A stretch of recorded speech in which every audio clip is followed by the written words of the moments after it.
ایک اللہ والے کی گزر ہو رہی تھی رستے سے، دیکھا کہ مسجد ہے، نماز پڑھ لیں، اندر داخل ہوئے، دیکھا ایک آدمی، پوچھا بھائی جماعت ہو گئی؟ بولا جماعت حضرت یہ مسجد میں جماعت نہیں ہوتی ہے۔ بولا کاہے؟ بولا اس لیے کہ کوئی نماز پڑھنے کے لیے آتا ہی نہیں ہے۔ بولا یا اللہ، یہ گاؤں والے نماز پڑھنے نہیں آتے؟ بولا حضرت کوئی نہیں آتا۔ پھر تم کون ہو؟ کہا کہ حضرت ہم مؤذن صاحب ہیں، ہم اکیلے اذان دیتے ہیں، اکیلے نماز پڑھتے ہیں، یہ لوگ ہم کو کھانا کھلاتا ہے، ٹکا دیتا ہے۔ یہ اللہ والے جلال میں آ گئے، عالم دین تھے، کہا کہ یا اللہ یہ پورے گاؤں والے غفلت میں جی رہے ہیں، کتنے گھر کی آبادی ہے؟ مؤذن صاحب نے کہا کہ 200 گھر کی آبادی ہے، کوئی نماز نہیں پڑھتا۔ مؤذن صاحب کو یہ اللہ والے نے حکم دیا ایسا کیجئے، ایک بار اذان اور دیجئے۔ بولا حضرت ایک بار دے دیے ہیں۔ بولا حضرت ایک بار دے دیے ہیں، اذان ہو چکی ہے، پھر دوبارہ کیسے دیں گے؟ بولا دو، ہم بول رہے ہیں نا دوبارہ اذان دو۔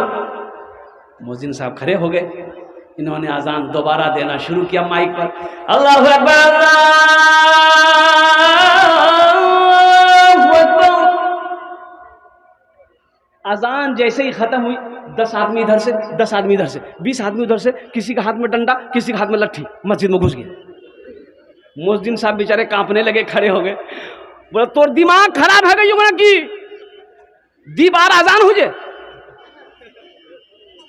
تو مؤذن صاحب بولا کہ ہم نہیں دیے ہیں، یہ حضرت بولے ہیں اسی لیے دیے ہیں۔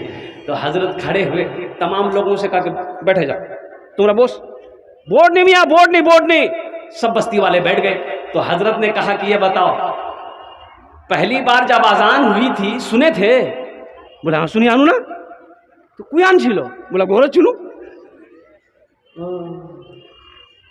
اور دوسری بار اذان ہوئی، لڑنے کے لیے مؤذن سے آ گئے، جھگڑا کرواتے نے اسے گلو اور نماز پڑھتے نہیں۔ مایوس نظر آتے ہیں مسجد کے منارے، آتے ہی نہیں کوئی مؤذن کے پکارے، آتے ہی نہیں کوئی مؤذن کے پکارے۔